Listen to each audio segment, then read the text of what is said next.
It is the day of the Black History Month celebration. Let me get not directly in the light. So we got here last night. We're at a hotel right now. We're about to check out and then head to the event. Let's do a quick outfit of the day. So I have on this kind of oversized pink sweater. It's pleather skirt, so it looks like a skirt in the front, but it's actually shorts in the back, like throwback 90s style. And some boots. And that's it, just simple. And I got my hair done. All right, so let's go.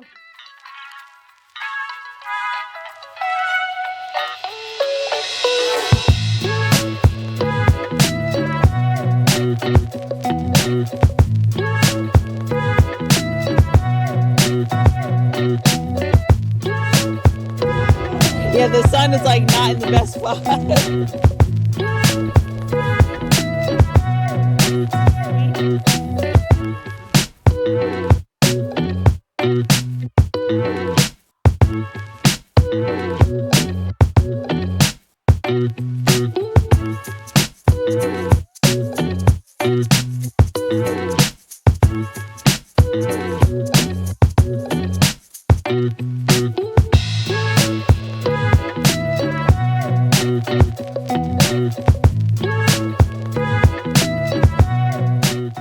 Hey, so since I didn't get a whole lot of footage from the actual event, I decided to come on here and give you guys some tips and some lessons that I learned from working with the municipality and creating public art. Public art is a fantastic way to share your work and to connect with the local community. So here's some tips to help you land your next public art project with a municipality. All right, tip number 1, know the area. Do your research. Every municipality runs public art programs differently. Some have open calls like the one I did with the city of Thomasville, and some use selection committees. Others work directly with artists that they already have relationships with. Research their process and the application deadlines. Google things like whatever city you're wanting to work with and art program online. Another great resource to use for artists to find open calls is the website called theartlist.com, which is how I found this opportunity with the city of Thomasville. Here on this website, you'll find open calls for cities looking for artists for public works, but also museums and galleries advertising for different art shows and exhibitions. Also, when you're doing your research for these opportunities and considering these open calls, you want to keep in mind the type of medium that you use.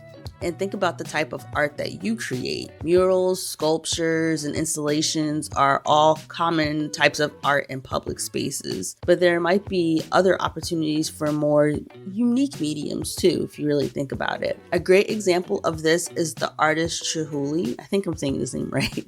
He's done several installations of public arts all around the world, and he does it creating blown glass. Look him up. They're really, really cool to look at. Okay, tip number 2, craft a compelling package. You want to make sure you curate your portfolio to show work relevant to the public art that the municipality is looking for. If you haven't done public art before, include pieces that would translate well to a large scale, or consider creating mock-ups for that specific site that the municipality is looking for. When I applied for this project, I literally just sent the city JPEGs of some of my best work because I didn't have a public art portfolio. Probably was not the best option, but it worked in this situation. So if you don't have a public art portfolio, I would just apply with your regular portfolio and see what happens. Never be afraid to just take the chance and shoot your shot. Also, along this same line, you want to learn how to write a compelling proposal. You want to briefly introduce yourself, explain your artistic vision, and connect your work to the municipality's goals or the specific theme of the project. If you're not sure how to write a proposal, make sure you do some research on this subject. One helpful resource that I found when I was doing my research on how to write a proposal was the video created by Furry Little Peach here on YouTube entitled Presenting Work to Clients, Building a Deck. With this recent project, the representative I was working with complimented me on how professional my proposal was, and I really couldn't have done it without the help of this particular video. So make sure you check it out. Okay, tip number 3, you want to be community conscious. Consider the architecture, the history, and the demographics of the area that you're creating art for. I did some research on the town I was creating art for before I even put pencil to paper.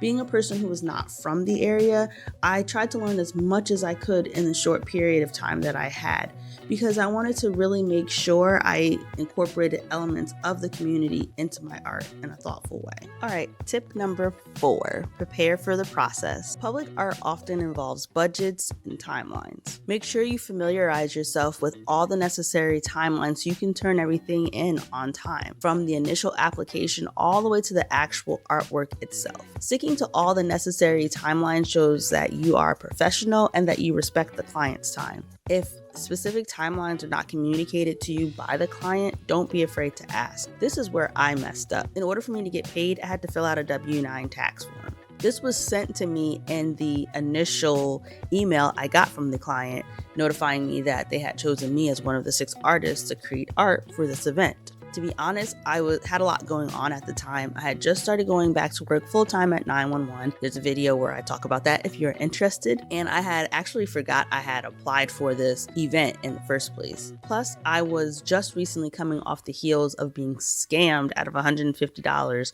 for a fake art show. I also have a video where I'm talking about that. If you're interested in watching it, I'll put it up here. But yeah, just come off the heels of being scammed out of $150 for a fake art show. So I wasn't really jumping the gun at sending someone my personal information, including my social security number.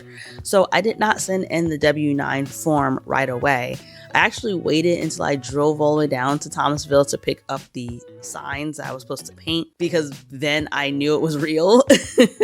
I had confirmed, okay, it's an actual thing. This is a real event that's going on, and they're actually hiring me. But apparently they needed the W-9 form before then, and so that delayed them paying me, because with municipalities and government and stuff, they have certain budget years and things like that. So they had budgeted to pay the artists for, I guess, for their 2023 budget, and by the time I turned in my W-9, they were on 2024, that whole thing. And now in my defense, there was no set timeline communicated to me as to when I was supposed to turn in the W-9 form. But yeah, I should have asked just to make sure, hey, when is the specific date you need this turned in by? But everything is a learning experience, and now I know for next time to make sure I ask questions and get clarification on everything. So overall, this was a really rewarding experience, and I learned a lot from it. I'm excited about creating more public art in the future. I think this will definitely be something that will be a branch of my business that I would like to see grow. I hope these tips were helpful and set you on your way to becoming one of the go-to artists for a municipality near you. Thanks for watching, and I'll see you in the next one. Bye.